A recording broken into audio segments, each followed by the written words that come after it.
Vous ne connaissez sûrement pas toutes ces nouvelles entreprises, pourtant dès demain, elles feront probablement partie intégrante de notre quotidien. Toutes se placent dans la catégorie des entreprises FinTech, qui est la contraction des termes Financial and Technology.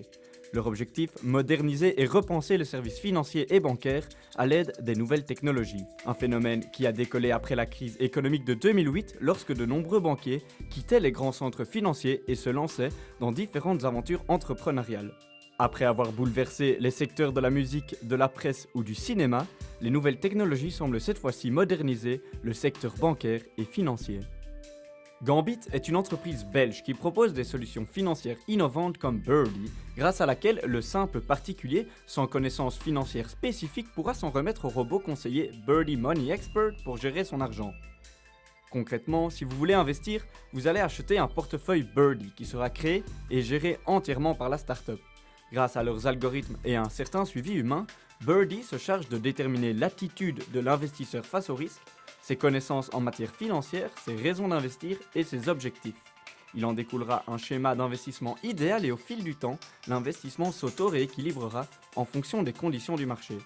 D'autres startups innovantes comme celle-ci, il y en a plein. Les fintechs sont en pleine expansion et il est difficile de les arrêter. Celle-ci représente-t-elle une menace pour les banques ou plutôt une bénédiction pour les acteurs classiques des marchés financiers? C'est ici que les esprits se divisent. En 1994, Bill Gates disait déjà « Les banques sont des dinosaures, elles peuvent être contournées ».